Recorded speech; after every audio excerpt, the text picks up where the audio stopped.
What is going on, guys? In today's video I will show you the best cold monk build in Path of Exile 2. So in this guide I will give you a quick overview of the setup, then I will explain what skill gems and upgrades should you focus on. Then as well we'll see what is the best gear and how to get it for both the mid game and end game. And then finally we will go over the passive tree, attributes, your skill rotations, and even what Atlas passive should you use, so we would be able to get the highest damage possible and much more. If you are looking for this build on the website, then click my link in this video description or the pinned comment.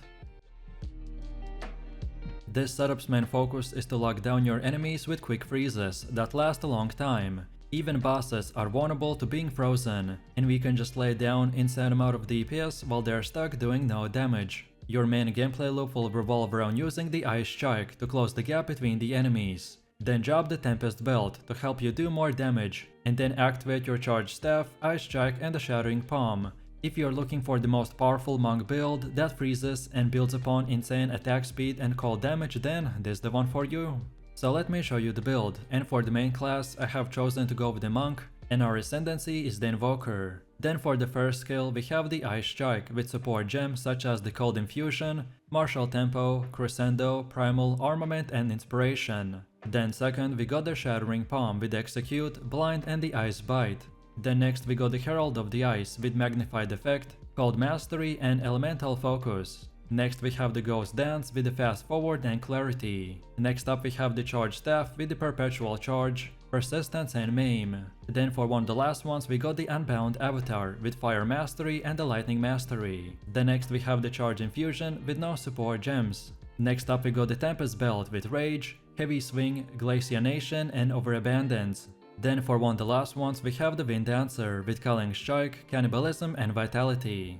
And finally for the last one we are using the Combat Frenzy with Profusion and Precision. Most of this setup is structured around using the Ice Strike and the Tempest Belt to delete enemies in split seconds. So we use gems and skills that will support and increase their speed and damage, while the rest are powerful buffs and utility skills that usually get activated in the background. Next we also have a leveling build in case if you're starting your journey from level 0 and you want to use it up until about level 25, where you should start getting our most important skill like the Ice Strike. So first off we have the Glacial Cascade with support gem called the Magnified Effect. Then next we have the Frozen Locust with the Martial Tempo. Then next we also got the Shattering Palm with the Execute and the Ice Bite. And then finally we're using the Freezing Mark with the Persistence. This is your basic setup up until you get our build's two most important skills. In the early stages of progression, we're using the Glacial Cascade and the Frozen Locust as our main ability combo, as they're very powerful, especially at the beginning. Next up we have our passive tree, and if you're interested in a full in-depth guide on how it works, then check out my beginner guide. So let's take a look at our setup, and we want to start at the skill speed node. Then go like this until we get these three, so Flow like Water, Mindful Awareness and the Step like Mist. Then next we keep continuing going like this, and take all of these, so the Flow State, Crashing Wave, then also Moment of Truth and finally the Conservative Casting. Next we move forwards until we are here, and then we take the Killer Instinct and the Tenfold Attacks. Then next we now take the left side and keep going until this half circle, while on our way taking all of these blue nodes, as well as the Resonance Keystone, and then stopping at this Deep Trance node. Then now we want to circle back a little, and keep going up top until we get to this Spectral Ward. Then afterwards we go till the end, and now take the right side, and then get all of these nodes that you can see right here. And then finally from this point and onwards you can unlock the rest of the nodes in whatever order you prefer. All of these nodes that we got are very useful, but the ones I mentioned have the top priority, as they're the most important ones to acquire early on in the game, to make our build functional, and then in the late game to make it even more powerful. Also, as far as attributes go, you just simply want to fulfill your attribute requirements for the gear and skill gems, and then after that, spend the rest of your leftover attributes into more intelligence. And then now let's go all the way to the middle again, and for ascendancy build this is what we have. So at the beginning you want to unlock the Lead Me Through the Grace, then second get and Protect Me from Harm, then third we want to get I Am the Blizzard, and then finally for the last one we want an I Shall Rage. In PoE 2, earning skill points take a lot of hard work, so it will be smart not to spend your points recklessly. Of course, you can refund your passive points later, but only at a cost, so following a specific setup is extremely useful. If you are following this build, then make sure to not to deviate from it, as some of the decisions that I made might not make sense at first, but is going to pay off later. So feel free to use the exact same path as I have right here, and don't forget to check this video's description to find the link for this website, and this should make it easier for you to follow the tree. Next up we have our Atlas passives, and the general idea behind this is to aim for bonus passives that will spawn a lot of grouped up monsters, such as in expeditions or in rituals. Our Ice Strike Monk build is also great at single target DPS, so we can also spend a bit points into farming boss maps or the essences. Our Monk build is also great at single target DPS, so we can also spend a bit points into farming boss maps or the essences. So when we start, we want to first of all get to this bottom right side like this. Then from here we can go until we get all the way to this point. Then next we get back to the middle and this time take the bottom left side and get all of these passives until this circle. And then when all of these are done, then we go again to the middle and this time take the middle part and unlock the rest of the nodes in whatever order you prefer.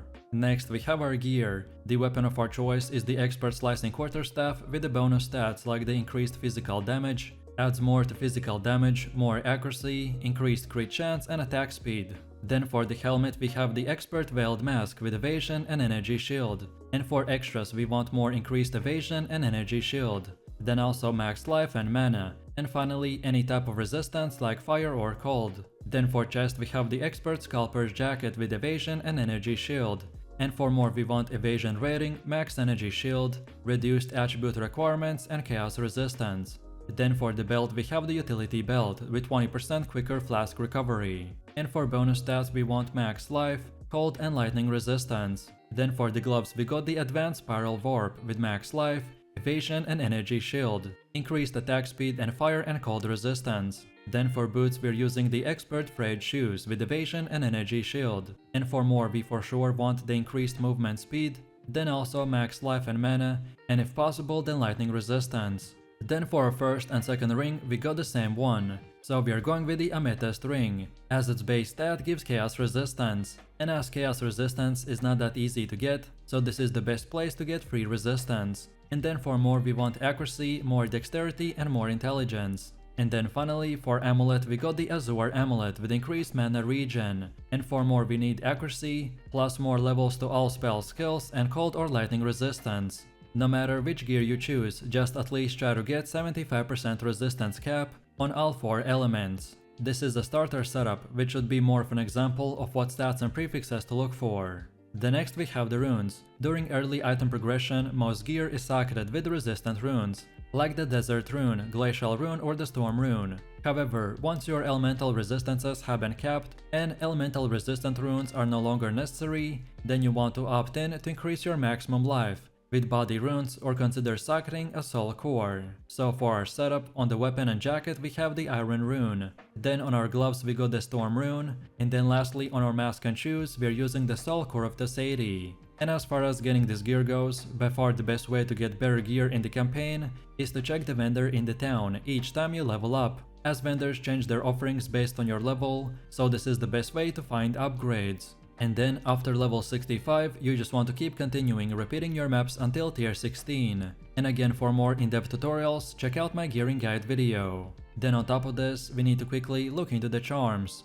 Charms are incredibly useful, as by having the right one equipped at the right time can save you from dying. If you are struggling with certain bosses, then look into what damage type they are using, and then use that specific charm to increase your resistance. For me personally, I like to use the Amethyst charm for chaos damage, then Stone charm for stuns, and lastly the Ruby charm for fire damage. But as I said, which one you choose will entirely depend on the enemies that you are fighting, so feel free to experiment and mix and match. And now finally, let's quickly take a look at how this build will work, and I will show you 2 rotations. So first up we have a very basic rotation, which is meant to clear big monster groups and just weak enemies. So all that we want to do is use the Shattering Palm and then follow that up with the Ice Strikes. The Shattering Palm in this case will act as the first engage mobility tool and to increase our crit rate, so then we can simply spam the Ice Strikes and obliterate enemies in few seconds. Or then the second rotation we mainly use against single targets and bosses. So this time we want to start with using the Ice Strike 4 times.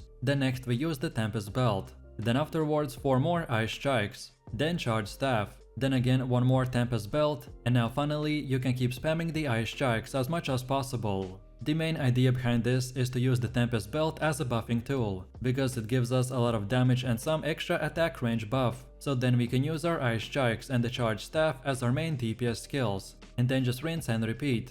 This build is extremely powerful, so no matter what you do, if you build it right, then you will be doing crazy amount of damage numbers. But if you wanted to know the most optimized skill rotation, then here they are. So let me know what you think about this build in the comments below. If you enjoyed this, then you definitely don't want to miss my top 3 best builds video, where I showed even more powerful builds, so click the screen now and I'll see you in the next one.